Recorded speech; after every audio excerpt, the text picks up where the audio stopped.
임재하여 주시고 우리에게 감동과 감화와 능력을 내려 주시옵소서. 말씀이 능력이 되게 하시고 말씀이 권세가 되게 하시고 말씀이 우리 영혼을 새롭게 하여 주시옵소서. 주의 이름을 의지하고 기도하오니 병든 자가 있습니까? 예수의 이름으로 치유되는 역사가 일어나게 하여 주시옵소서. 문제를 갖고 나온 자가 있습니까? 그 문제 말씀 듣다가 해결되게 하여 주시옵소서. 주의 은혜가 우리에게 함께 해주시기를 원하오며 예수님의 거룩하신 이름으로 기도하옵나이다. 아멘. 할렐루야. 여러분 건강하시기를 주의 이름으로 축원합니다. 이 오늘 본문은 제가 오늘 성찬제식이 있기 때문에 간략하게 말씀을 드리겠습니다. 오늘 본문은 유월절 절기에 일어난 사건입니다. 유대인들은 보면 일몰 시간부터 시작해서 다음 날 일몰 시간까지를 우리가 말하는 24시간 하루를 계산합니다. 그래서 본문 20절에 보면 저물때라는 말이 나오죠. 이 말은 자그만치 112절을 뛰어넘어서 마태복음 27장 57절의 저물때란 말로 이게 연결이 됩니다. 이 긴 성경 안에 기록된 사건들, 최후의 만찬, 예수님이 겟세마네 기도, 그리고 로마 병정에게 체포되고 빌라도 법정에서 재판받고 갈보리 언덕에서 십자가로 처형이 되고 그리고 아림마대 요셉이 파놓았던 무덤에 예수님이 매장되기까지 이 모든 사건들이 단 하루 동안에 다 이루어졌습니다.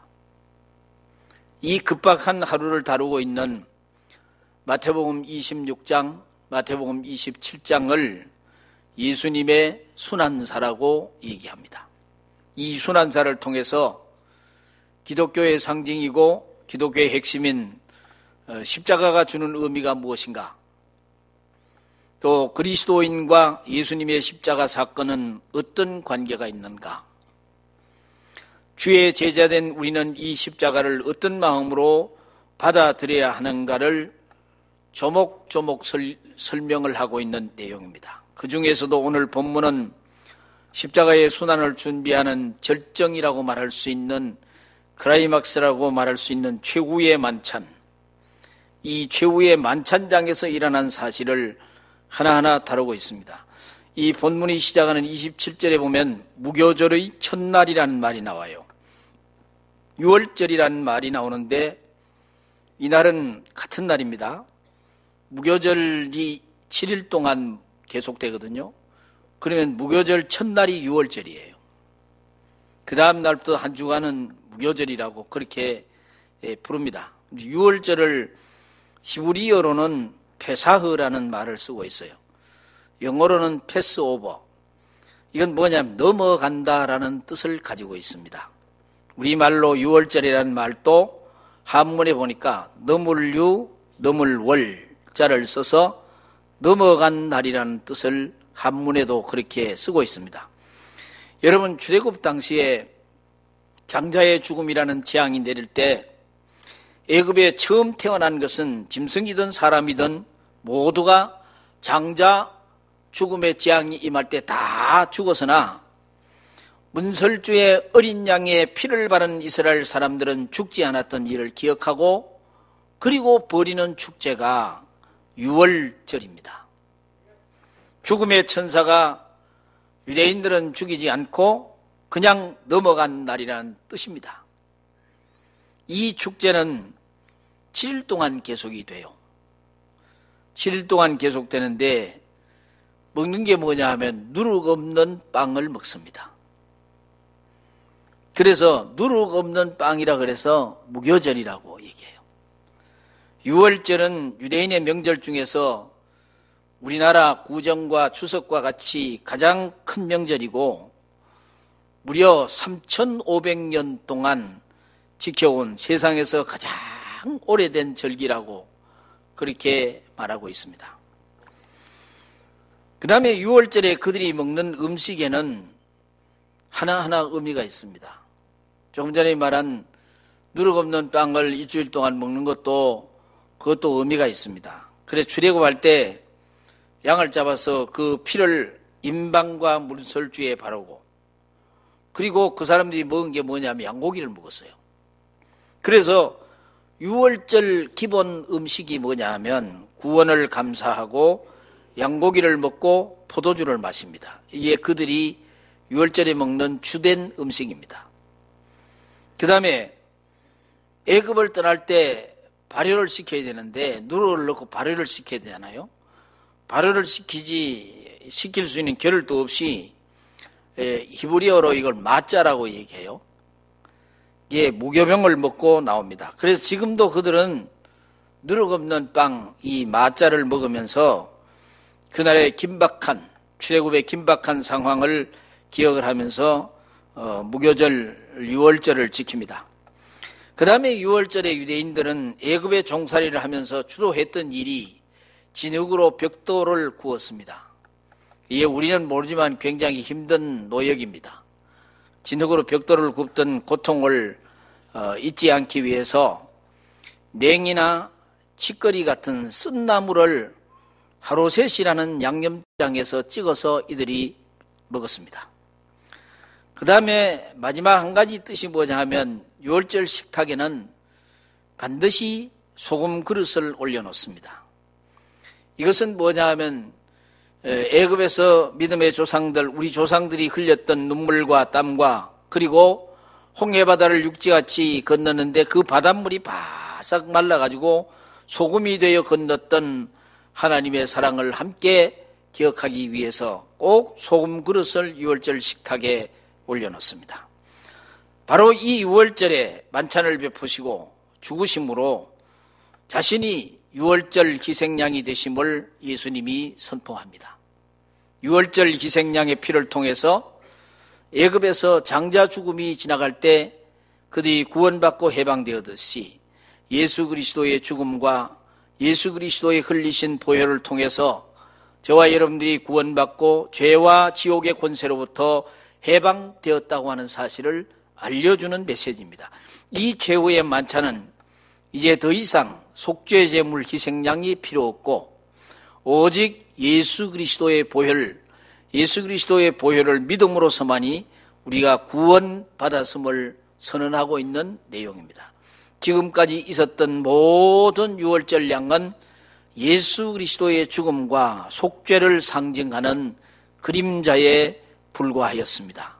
왜냐하면 유월절 양의 본체, 실체가 예수 그리스도가 나타났으니 그림자는 이제는 사라지는 거예요.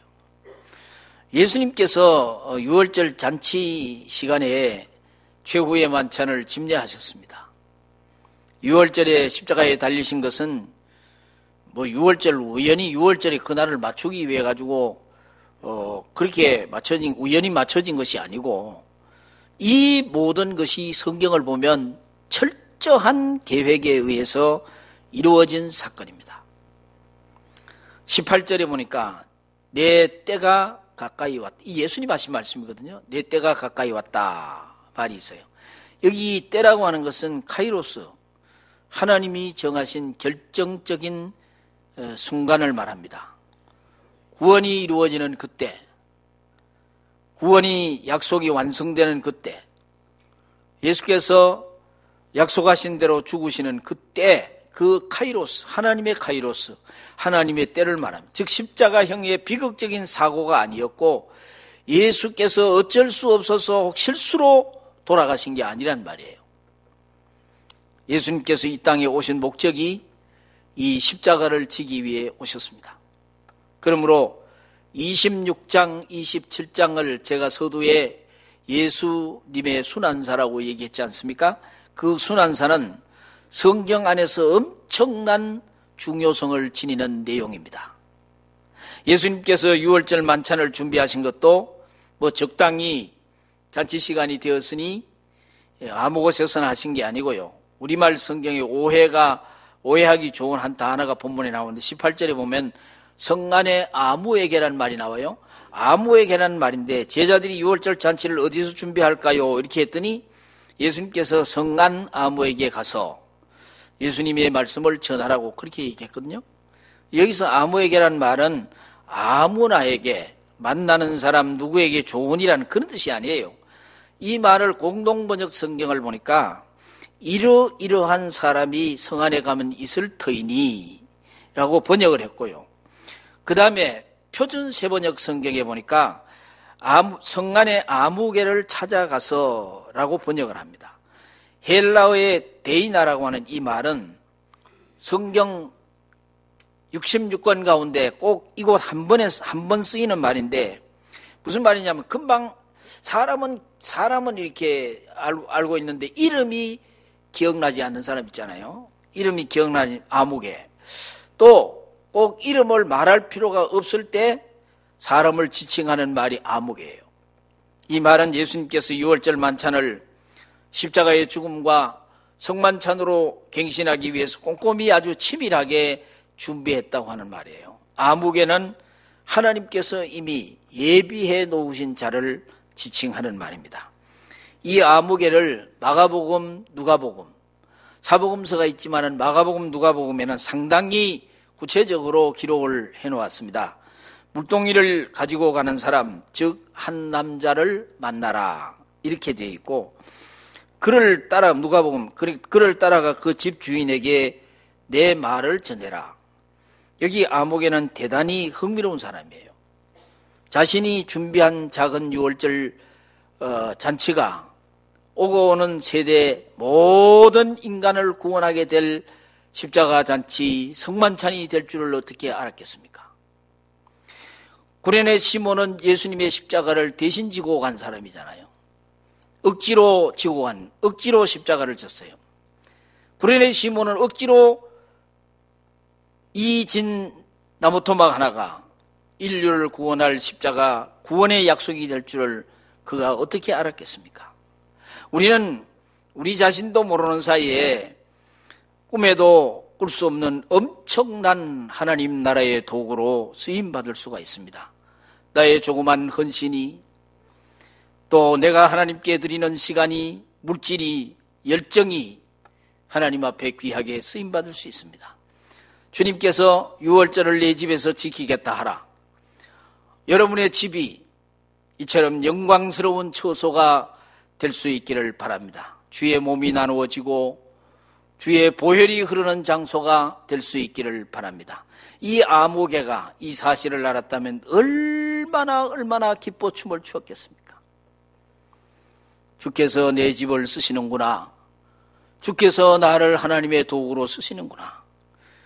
최후의 만찬 이 영광스러운 자리에서 아무개가 있는가 하면 영원히 버림받고 폐기 처분될 인물이 나옵니다. 가룟 유다라고 하는 제자예요. 예수님은 자신의 죽음과 관련되어 내가 넘겨지게 되리라는 말을 종종 여러 차례 했습니다. 그런데 예수님을 넘겨줄 자가 12제자 가운데 있다는 거예요. 그때 제자들이 얼마나 놀랐겠습니까? 그래서 22절에 제자들이 몹시 근심했다고 나와요. 여기 신학적인 한 문제가 등장합니다. 예수님 제자 중에 12제자 중에 배신자가 나왔다면 오늘 또 구원받은 성도들 가운데 구원을 잃어버리는 사람이 나올 수 있는가 하는 질문을 합니다. 이것은 신학적으로 대단히 중요한 논제입니다. 진정 예수님을 믿는 자가 예수님을 배신하고 구원의 공동체인 교회를 떠날 수 있는가 하는 것이죠. 마태는 이 문제에 대해서 상당히 재미있는 기록을 남기고 있어요. 적어도 가룟 유다는 처음부터 구원받은 제자가 아니었고 애초부터 인생 목적이 잘못된 인간이었음을 마태는 밝히고 있습니다. 마태복음 26장 15절 17절 우리말 번역에는 생략된 단어들이 하나씩 있는데, 먼저 15절에 보면 유다가 대제사장들에게 예수를 넘겨주면 얼마를 주려느냐라고 합니다. 원문을 여기에 직역을 하면은 내게 무엇을 주려느냐 그렇게 묻고 있습니다. 그리고 17절을 보면은 우리가 어디서 준비할까요? 라고 할 때 당신을 위하여, 이 소이라는 말이 원문에 있습니다. 우리가 당신을 위하여 어디서 만찬을 준비할까요? 라고 되어 있는데, 이 말은 가룟 유다는 처음부터 자신을 위하여 예수를 따랐고 또 자신이 예수님을 팔아서라도 무엇을 얻을 것인가에 관심이 있었습니다. 그러나 12 제자들은 예수님을 위하여 무엇을 하고 무엇을 준비해야 할 관심이 있었어요. 이 가룟 유다가 누구인가에 대해서 마태는 아주 그 다른 통찰력이 25절에 나와요. 랍비여, 나는 아니지요. 이렇게 예수님에게 이 가룟 유다가 묻는 거예요. 나는 그 팔자 중에 나는 아니지요. 이렇게 말해요. 예수님께서 너희 제자들 중에 한 사람이 나를 넘겨줄 것이라 할 때 모든 제자들이 뭐라 그러냐면 주님, 저는 아니지요. 이렇게 말을 했는데 다 주님이라고 불렀는데 그런데 유독 가룟 유다는 랍비어라고 이렇게 부릅니다. 여러분, 제자들은 예수님을 랍비라고 부르지 않습니다. 마태복음에 흔히 불신자들이 예수님을 부를 때 랍비라고, 선생이라고 이렇게 불렀어요. 그런데 가룟 유다가 랍비라고 불렀다는 기록이 복음서 가운데 마태복음에만 나옵니다. 마태복음에 이 마태라고 하는 통찰은요, 처음부터 가룟 유다는 예수를 믿지 않았다는 거예요. 처음부터 신자도 아니고 제자도 아니었다는 거예요. 그래서 가룟 유다의 회개를 기다리며 여러 각도로 기회를 주셨던 예수님께서 이제는 더 이상 기다릴 수 없으니까 그를 버리고 폐기 처분하는 말이 24절에 나옵니다. 인자가 자기에 대하여 기록된 대로 가거니와 인자를 파는 자는 그 사람에게는 화가 있으리로다. 그 사람은 차라리 태어나지 아니하였다면 저기에 좋을 뻔하였느니라. 예수님이 폐기 처분해버립니다. 그리고 26절에 보면 드디어 최후의 만찬이 시작이 되는데 6월절 식사 때 유대인들은 자신이 먹는 음식에 대해서 가장이 다 설명을 합니다. 우리나라 사람들은 그렇게 잘 안 하지만은 그 나라 사람들 음식을 만들어 놓고 그 음식을 만든 주인이 나와서 다 설명을 합니다. 그 하나하나 음식들이 어떤 의미를 가지고 있는지 지금 예수님은 한 가정의 가장이 되어서 제자들 앞에 놓인 빵과 포도주를 가지고 의미 있는 설명을 하는, 이게 의미가 있다 설명을 하는 거예요. 빵은 주님의 몸을 의미하고 잔은 주님께서 흘리신 피, 언약의 피를 의미한다고. 우리는 이 사실을 너무도 잘 알고 있지만은 당시 제자들은 이 설명을 듣고 아마 충격을 받았을지 모릅니다. 예수님은 마지막 유언과도 같은 마지막 식탁에서 제자들에게 너희는 나를 믿으라, 너희는 나를 사랑하라, 너희는 나를 섬기라 말씀하지 않고 내 몸을 먹고 내 피를 마시라고 말씀합니다. 여러분, 기독교는 예수님을 먹고 예수님을 마시는 종교예요. 예수님을 먹고 마시는 사람들은 예수 안에 살고 예수님이 그 안에 살게 되는 거예요. 우리가 음식을 먹으면 그 음식이 배 속에 들어가서 내 살이 되고 내 피가 됩니다. 예수님이 내 살이 되고 내 피가 된다는 것은 기독교의 신비예요. 이 말은 내가 사는 것은 내 안에 계신 예수께서 사시기 때문이다. 예수님의 생각이 내 생각이 되고 예수님의 비전이 내 비전이 되고 예수님의 가치관이 내 가치관이 되는 거예요. 먹어야 삽니다. 먹는 것이 내 것이 됩니다. 먹는 것은 내게 즐거움이 되는 것입니다. 먹어야 힘이 생기고 그리스도인들은 예수님을 먹어야 영생을 얻습니다. 예수님을 먹어 예수님을 소유하게 되는 거예요. 예수님을 먹어서 예수 한 번만으로 즐거워하게 되는 거예요. 예수님을 먹을 때 예수님이 나의 능력이 되고 나의 힘이 되는 줄로 믿습니다. 여러분 모두가 그런 은혜가 충만한 고난주간을 보낼 수 있기를 주의 이름으로 축원합니다. 기도하겠습니다. 하나님 아버지 감사합니다. 오늘도